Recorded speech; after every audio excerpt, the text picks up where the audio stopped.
The Kingdom Hearts timeline is no stranger to having multiple events that correspond with one another or that take place during the same time, specifically looking at Chain of Memories and 358 over 2 days. The events that happen within these games parallel with one another while also bridging the gaps between Kingdom Hearts 1 and 2.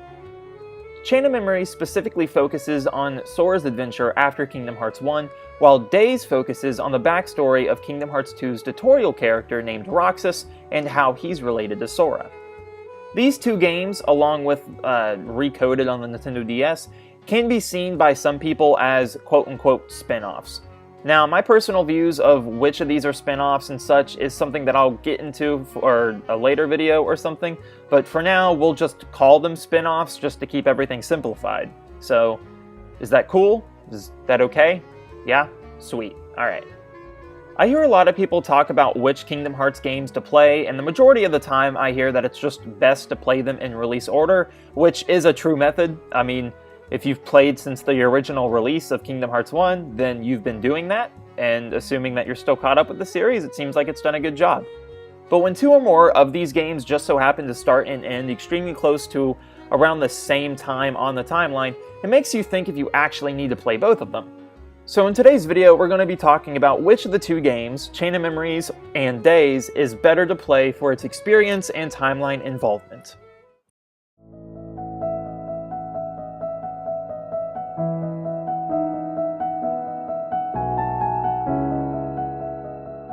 So as I said earlier, Chain of Memories focuses on Sora's adventures in between Kingdom Hearts 1 and 2.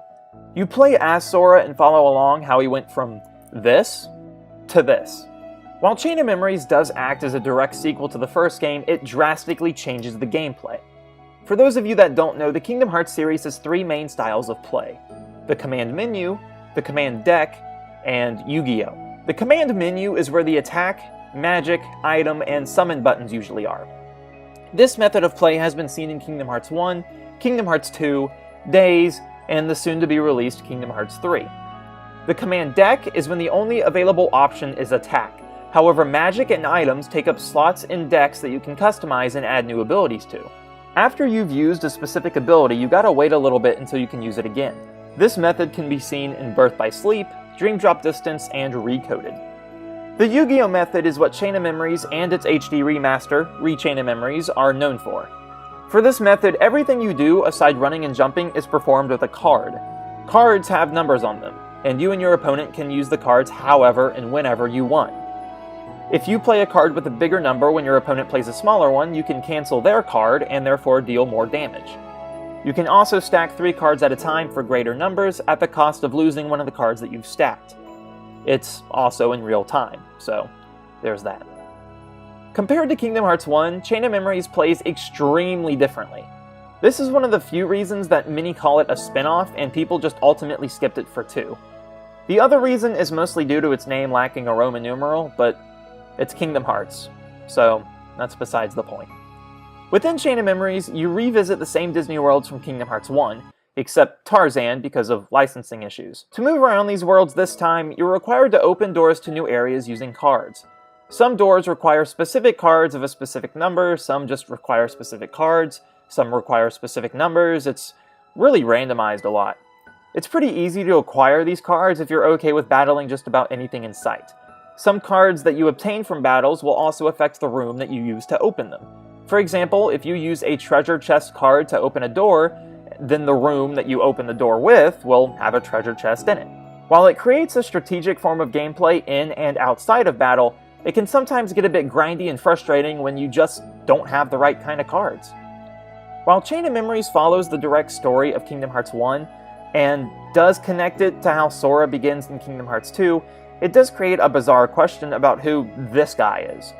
After the tutorial of Kingdom Hearts 2 and you play as Sora, you practically almost forget about Roxas. You're reminded of his existence later when people in black coats start stalking Sora, but you still don't know who Roxas is, which is a bit weird considering that you played as him, and even then, Roxas doesn't even know who he is. While the end of Kingdom Hearts 2 does sort of tie up a few loose ends about Roxas' backstory, it doesn't necessarily build character, which is a problem that Kingdom Hearts tends to have. It doesn't really explain why you should care for Roxas, and it can even get a bit more awkward if you play Dream Drop Distance and see that Roxas meets with Sora and then throws just a plethora of memories into him. This cutscene is very important to Roxas and Sora's relationship, and it really shows the development of Roxas that's just excluded from Chain of Memories and Kingdom Hearts 2. Now on to Days. As I mentioned earlier, 358 over 2 Days focuses on Roxas' backstory. It starts during the end of Kingdom Hearts 1, takes place during the events of Chain of Memories, and ends immediately when Kingdom Hearts 2 begins. It's a nice lore sandwich. Some of the cutscenes and characters of Days that do not involve Roxas are also quite heavy for Kingdom Hearts 2 and even Dream Drop Distance. For example, about half the cast from Days appear as antagonists in Kingdom Hearts 2, and a few important side characters make impactful appearances in Kingdom Hearts 2 and Dream Drop Distance. The character of Roxas is something that's considered one of, if not the best written characters of the Kingdom Hearts series. This quality of character development isn't something that you see for any other character, except maybe Riku. Now, the Kingdom Hearts novels and manga do a much better job at humanizing the other characters, making them more relatable, funny, and just overall better. For a character like Roxas, those other sources do a really good job of capturing a more down-to-earth version of him, specifically throughout his time in the organization. Another example would be that he isn't as quiet as he is in Kingdom Hearts 2. It just goes to show that Roxas' character in and outside the games continues to shine. As stated earlier, Days also uses the command menu playstyle, which is widely considered the best one of the three. This aside, the movement of the game can be seen as rather stiff for the DS D-pad. This can slightly be fixed with the 3DS's circle pad, but it doesn't change the overall narrative of gameplay. Basically, you play through a handful of Roxas' days at the organization, and there's 350 total, but you don't play as all 350 days. But throughout your time there, you accomplish these missions. Some of these can be small and considered filler for the gameplay, while some do heavily impact the story. Things like character stats and abilities aren't obtained like previous games, simply from leveling up.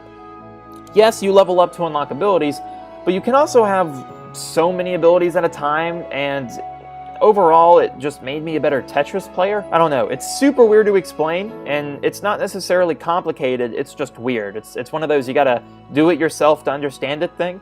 But yeah, Tetris, guys. To finish this video off, Chain of Memories, again, specifically focuses on Sora's adventure after Kingdom Hearts 1, while Days focuses on the backstory of Kingdom Hearts 2's tutorial character named Roxas, how he's related to Sora, and ergo the rest of the plot. While Chain of Memories can be explained from a simple conversation with a friend, Days requires a lot more than just a conversation or two. It requires experience and some sort of a relationship with the characters in it. Whether or not you want to say that Chain of Memories or Days is mandatory to play is completely personal. I mean, if you want, it can kind of also get into the discussion of spin-off or main installments, but again, I'll save that for another video. But yeah, so this is my thoughts and opinions on Days versus Chain of Memories, which ones you should play. It just really depends on what you're looking for, you know? If you're looking for more character involvement, then Days. If you're just looking to continue Kingdom Hearts 1, then Chain of Memories. I would recommend at least knowing the basic narrative of both games, you know, knowing how they begin and end and what the whole point of them are. But again, they're not required to play in order to do this. So, again guys, thanks for watching. This is Jake, logging out. Peace.